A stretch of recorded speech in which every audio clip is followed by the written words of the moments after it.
Assalamualaikum warahmatullahi wabarakatuh. Bismillahirrahmanirrahim. Alhamdulillahirabbil alamin. Allahumma shalli wa sallim wa barik ala sayyidina Muhammadin wa ala alihi wa sahbihi ajma'in.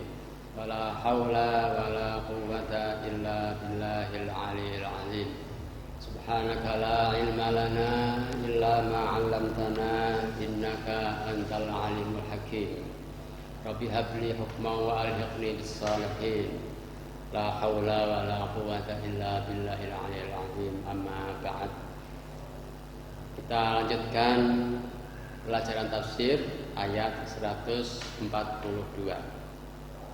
Qala al-musannifu rahimahullahu ta'ala wa nafa'ana bihi fid dini wad dunya wal akhirah fi qawlihi ta'ala Bismillahirrahmanirrahim sayaqulu as-sufaha'u minan nasi ma wallahum an qiblatihim allati kanu 'alayha qul lillahil masyriq wal maghrib yahdi man yasha'u ila siratim mustaqim.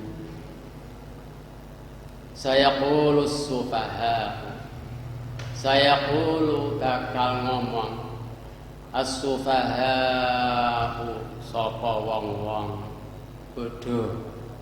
As-sufaha diterjemahkan menjadi al-juhal, wong-wong bodoh. Sufaha iku wong-wong sing ora patek kendali jiwa, ngomong sak karepe dhewe. Wong-wong bodho mau sapa minan nasi, setengah saking masyarakat luas, wong akeh. Wong akeh ku sapa? Waktu iku adalah al-yahudi wal musyrikin. Al-yahudi rupane bangsa Yahudi, wal musyrikina lan wong musyrik Makkah waktu iku. Bakal ngomong muni ma wallahum an qiblatihim allati kanu 'alaiha. Ngomongnya muni ma wallahum an qiblatihim allati kanu 'alaiha. Artine ma utawi apa? Utawi apa barang walla kang ngalihake apa ma hum ing Muhammad lan pengikut-pengikute. Dialihkan ang qiblatihim, ninggalake kiblate Muhammad lan pengikute, rupane kiblat allati rupane barang kanu kang ana sapa mau Muhammad sak pengikute di maune di ikone alaiha iku netepi ing atase allati ala istiqbaliha tegese madhep maring allati fi sholati ing dalem salat wa ya utawi allati Baitul Maqdis iku Baitul Maqdis. Ini orang-orang artinya orang-orang sekelompok orang-orang bodoh dari masyarakat Yahudi maupun masyarakat musyrik akan mengatakan apa sebab mereka meninggalkan kiblat yang dulunya dihadap ketika sholat. Tafsir mengatakan wahya Baitul Maqdis, utawi sing dimaksud itu Baitul Maqdis. Ceritane jeung Rasul sallallahu alaihi wa alihi wasallam iku sedurunge Isra Mi'raj niku salate 2 rakaat esuk, 2 rakaat sore. Lah madhepe jeung Rasul wektu iku nang Makkah, madhep ring Baitul Maqdis, madhep ngalor. Cuman beliau tetap kepengen madhep ring Ka'bah. Untuk bisa terjadi madhep Ka'bah ya Baitul Maqdis, ing Rasul sallallahu alaihi wasallam le salat nok kidule Ka'bah. Sampai Isra Mi'raj. Ya terus ngono. Selesai Isra Mi'raj yang kurang lebih setahun terus hijrah. Beliau ketika hijrah di Madinah juga menghadapnya ke Baitul Maqdis sebagaimana para nabi, para rasul sebelumnya menghadap ke Baitul Maqdis. Tadi nak Madinah yang macam alor. Lah, beliau rasul sekalipun menghadap ke Baitul Maqdis, cuman beliau punya perasaan kepengin madhep ring Ka'bah yaiku kiblate Nabiullah Ibrahim alaihissalam. Beliau di Madinah tetap menghadap ke utara, yakni ke Baitul Maqdis selama 16 atau 17 bulan. Nanti ada teks berikutnya. Namun setelah itu kemudian akhirnya Allah memberikan wahyu ini belum dialihkan, berarti belum dialihkan. Allah memberikan pendahuluan bahwa mereka akan ngomong sedemikian rupa. Nah, ini sebuah pelajaran bagi kita agar ada kesiapan, jangan mendadak. Kalau ada kesiapan, maka ketika diomongi orang negatif seperti itu tidak kaget karena sudah tahu. Mereka mengatakan apa sebab mereka beralih tadinya masuk ke sana kembali ke sana. Artinya begini, ketika beliau Rasul di Madinah itu kan menghadap ke Baitul Maqdis ke utara. Orang-orang Yahudi senang menghadap ke Baitul Maqdis karena dianggap mengikuti agama Yahudi. Nah, kemudian setelah waktu sekitar 16 bulan itu dialihkan oleh Allah menghadap ke Ka'bah. Nah, maka orang-orang Yahudi akan ngomong seperti itu. Apa sebab kok dipindahkan ke Ka'bah? Begitu pula orang-orang musyrik sama begitu. Ini Allah memberikan penjelasan sebelum peristiwanya. Wal ityanu bis sini adallati 'ala istiqbali min al-ikhbari bil ghaib. Utawi wal ityanu utawi nakaake bis sini kelawan huruf sin saya qulu ana sine. Adallati kang nuduhake 'ala istiqbali ngatasi zaman kang akan teko iku min al-ikhbari setengah saking ngandhakake bil ghaibi kelawan barang gaib. Di satu sisi kanggo ndahake kepastiane akan nek yaqulu kan muga iso sering terjadi, tapi bareng saya yaqulu bakal terjadi. Ini menunjukkan akan terjadi. Jadi persiapan. Kok nek do ngomong ngono, qul lillahil masyriq wal maghrib. Qul dawa sira. Jawab ni lillahil masyriq wal maghrib. Lillahil masyriqu wal maghrib. Artinya lillahi iku namung kagungane Allah al masyriqu utawi arah wetan wal maghribu lan arah kulon.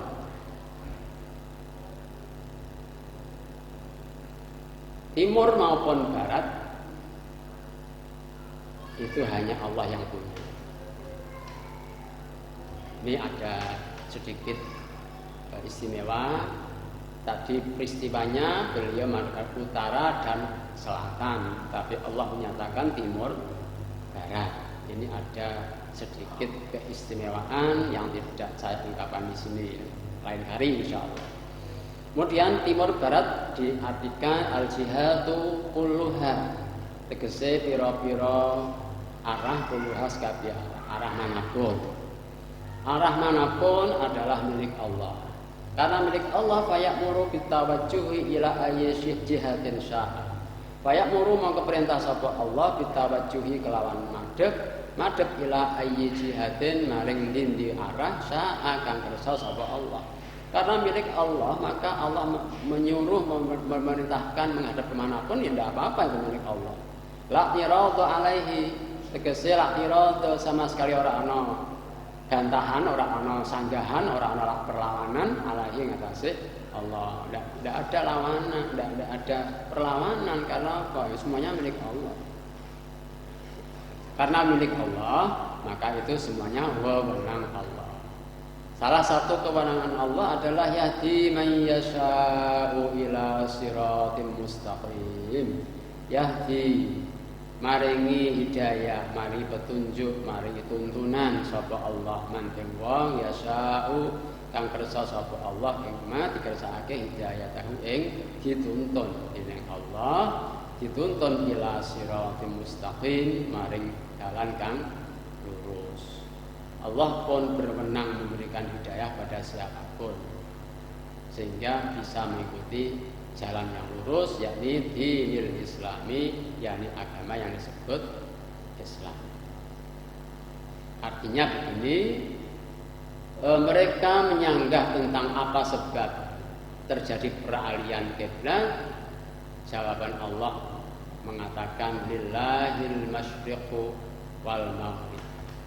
Artinya menunjukkan itu wewenang Allah, karena semuanya milik Allah. Karena semua milik Allah, maka pengaturannya pun terserah pada Allah. Itu wewenang Allah, tidak bisa disanggah. Billahil masyriqu wal maghrib. Wewenang Allah mengatur siapapun untuk menghadap kemanapun, itu wewenang Allah. Salah satu wewenang Allah adalah memberikan hidayah. Ya, salah satu wewenang Allah yang mendapatkan hidayah adalah kalian. Faminhum antum. Faminhum lan iku saking wong kang oleh pituduh mergo kewenangane Allah, antum tawi sira kabeh.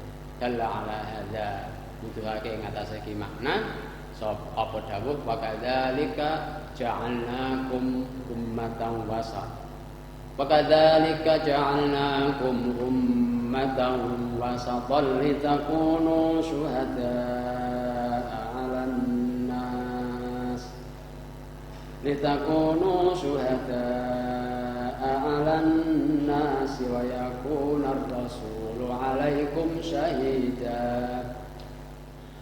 وما جعلنا القبلة التي كنت عليها إلا لنعلم من يتبع الرسول ممن ينقلب على عقبيه وإن كانت لكبيرة إلا على الذين هدى الله وما كان الله ليضيع إيمانكم Allah bin-nasi lara'ufur rahim. Wa kadzalika ay kama hadainakum ilaihi, lan semoga seperti itu yakni kama hadainakum ilaihi, sebagaimana kami memberikan hidayah kalian ilaihi pada agama Islam, sebagaimana kalian kami beri hidayah menjadi umat Islam.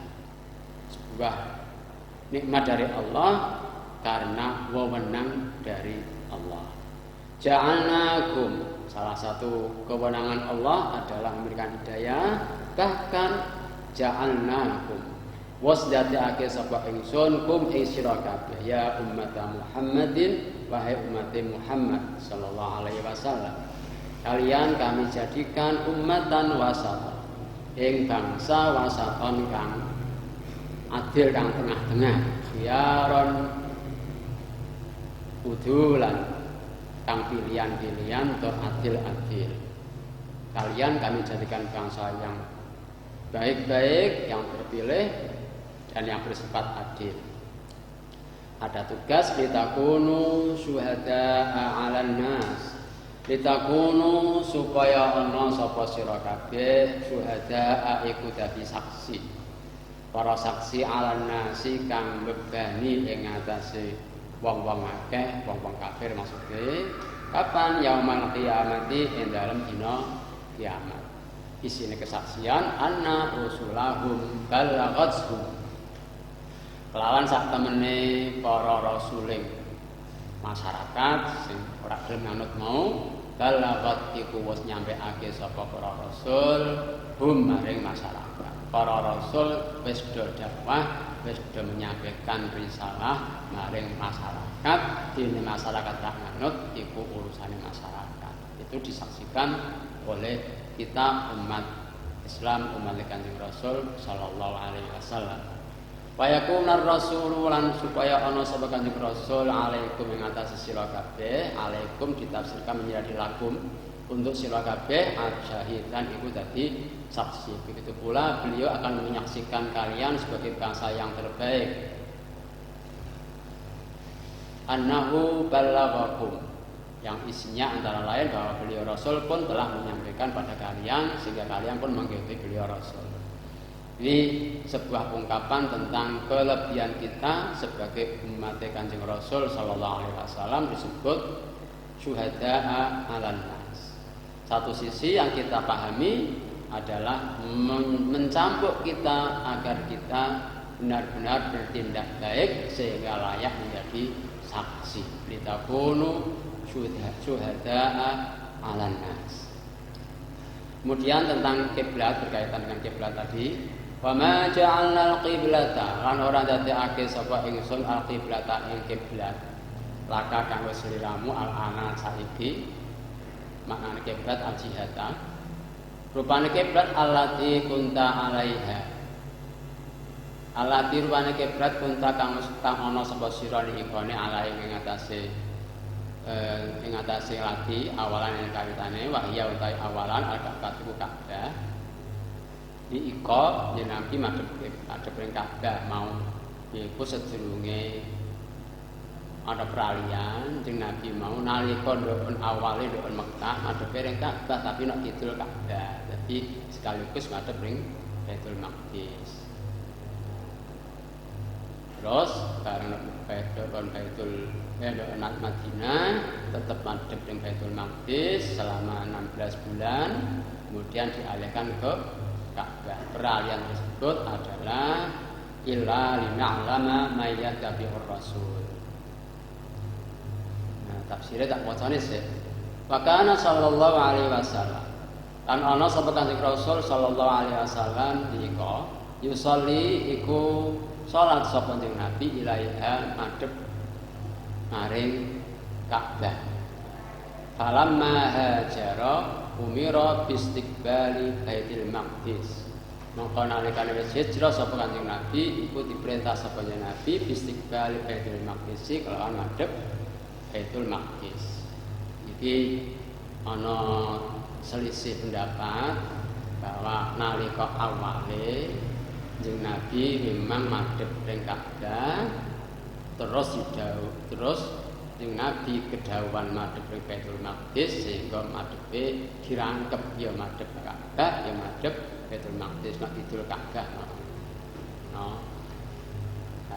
Nah, terus bareng nang Madinah awale mau selama nang Madinah mau awale selama iki asal terus didhawuhi madhep ing Baitul Maqdis. Jadi ketika hijrah nang Madinah didhawuhi madhep Baitul Maqdis. Jadi tidak bisa madhep Ka'bah. Faedah ta'alluqan lil Yahudi kanggo narik lil Yahudi kanggo ambil simpati lil Yahudi maring bangsa Yahudi.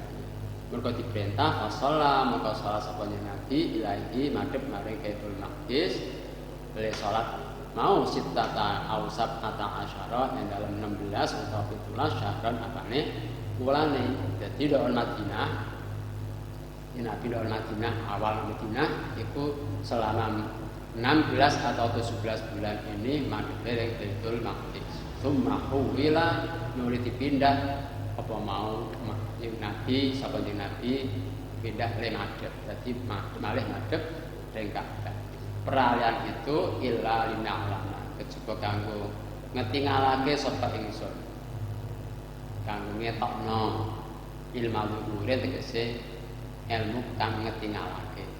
Ngetingalake man yattabi'ur rasula mimman yang qali.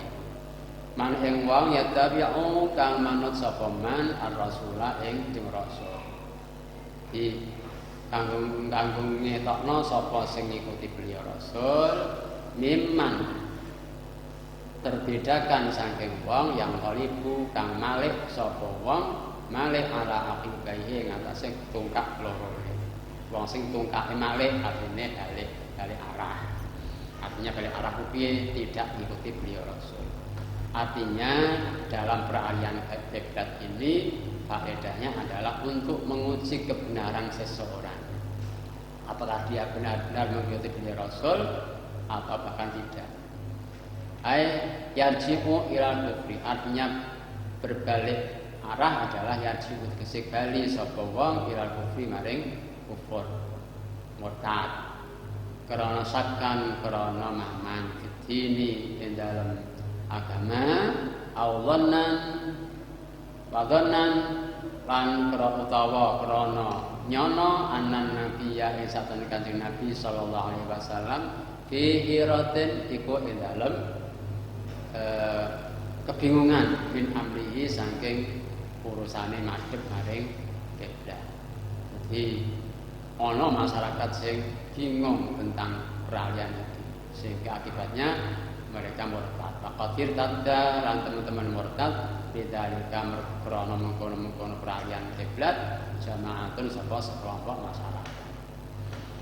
Ini salah satu ujian, artinya Allah berhak menguji, dan ujian itu adalah untuk menampakkan siapa yang beriman sesungguhnya dan siapa yang beriman hanya asal-asalan karena situasi dan kondisi. Kemudian wa in kanat lakabiratan wa in kanat wa in lan sak temene madhep maring kiblat kanat iku ana apa madhep maring kiblat ana iku lakabiratan yakti barang kang gedhe. Madhep kiblat iku barang sing gedhe. Gedhe ku piye? Syaqqatan tegese abot alan nasi ngatasi masyarakat umum. Waktu itu peristiwane adalah madhep kiblat, salat madhep kiblat. Ternyata terjadi berat, kok malah ngalih itu berat. Illa alal ladzina kejaba ing ngatasi wong hadza kang maringi wis maringi hidayah Allah subhanahu Allah ing wong-wong minhum saking masyarakat. Coba wong-wong sing maringi hidayah ring Allah terjadi peralihan kiblat ya tidak ada masalah. Enteng-enteng wae umpamanya perintah Allah.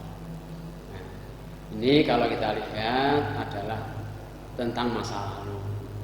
Kalau kita terapkan pada saat ini menghadap kiblat itu berat, artinya menghadap kiblat di luar sholat itu tindakan yang berat. Kalau kita menghadap kiblat karena sholat jelas ringan karena sudah satu paket, satu persyaratan yang sekaligus menjadi rukun, tidak bisa dipisahkan maka ringan. Tapi tetap menghadap kiblat itu berat dalam arti ketika di luar sholat dengan kondisi yang memungkinkan itu ternyata menghadap kiblat itu berat. Artinya ketika kita ada kesempatan bisa menghadap kiblat, tapi kenapa tidak memilih menghadap kiblat, memilih ke arah yang lain.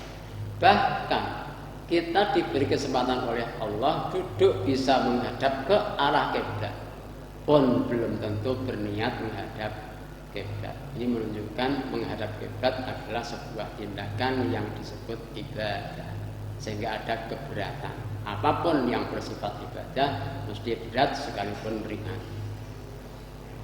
Wa ma kana Allahu liyudhi'a imanakum. Wa ma kana Allahu lan ora sapa Allah yudhi'a iku nyang-nyangake imanakum ing iman sira kabeh. Iman kalian tidak disia-siakan oleh Allah. Ai salatakum tegese salat ira kabeh ila Baitul Maqdis menghadap maring Baitul Maqdis. Waktu itu peristiwane madhep maring Baitul Maqdis. Tapi Allah ling dawuh iman.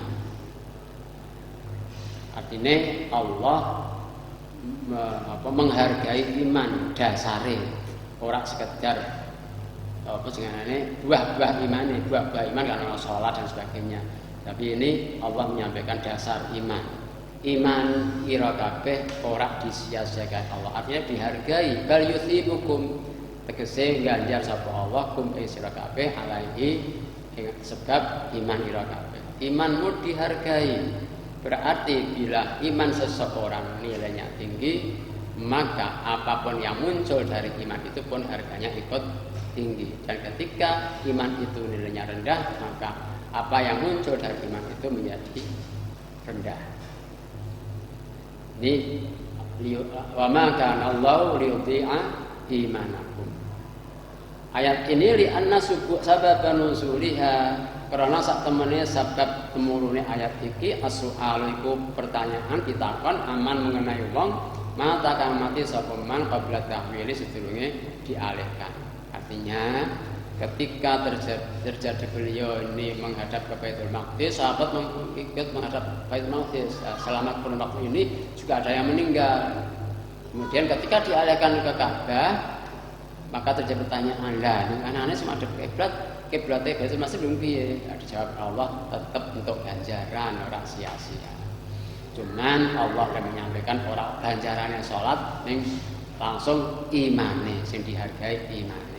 Menunjukkan iman itu sangat-sangat penting. Innallaha binnasi laraufur rahim. Innallaha saktemene Allah laraufun rahimun binnasi. Binnasi maring umat manusia. Nah kene ditafsiri al-mukminina tegese wong-wong mukmin. Allah terhadap umat Islam kalau dalam ayatnya Allah terhadap umat manusia la raufun iku yaktine welas asih rahimun berwelas asih. Allah sangat belas kasihan terhadap umat manusia, terutama umat Islam. Ya, isinya apa kok sangat belas kasihan? Fi adami idhaati a'malihim, mengenai ora sia-siane ngamal-ngamale wong-wong mukmin. Wong mukmin ku ngamal dihargai oleh Allah, sekecil apapun dihargai oleh Allah mergo dasare imane. Nah, terus karek mutune amal mau tergantung mutune imane. Ketika mutu imannya tinggi, maka nilai amalnya juga tinggi, sekalipun jumlahnya sedikit tapi bisa membandingi yang besar. 1 rakaat bisa menandingi 1000 rakaat karena mutu imannya. Warrafatu syiddatur rahmati. Utai rafah niku raufun niku syiddatur rahmati iku bangete rahmat. Artinya rauf karo rahim iku dibanding dhuwur rauf tinimbang rahim. Waktu timal ablawu bil fasilati. Lan didhisikake sapa apa sing kalimat sing luwih mantep iku rauf bil fasilati kang faedah akhir ayat. Allah alam bisawab. Namun yang perlu saya sampaikan perbedaan rafah dengan rahim. Rafah dengan rahmah. Kalau rafah iku cara Jawane dak mentolo. Dak tegel. Artinya piye? Rahmat yang berkaitan dengan untuk menyingkirkan hal-hal yang negatif, itu rahmat. Tapi nek rahmah itu belas kasih gitu. Jadi luwih dhuwur rafah tinimbang rahmah. Kiranya yang dapat kami sampaikan itu moga-moga ada manfaatnya dan semoga kita dapat meningkatkan mutu iman kita sehingga kita mendapatkan nilai pahala amal yang baik dan lebih baik karena tingkat mutu iman kita. Wallahu waliyul taufiq. Wassalamualaikum warahmatullahi wabarakatuh.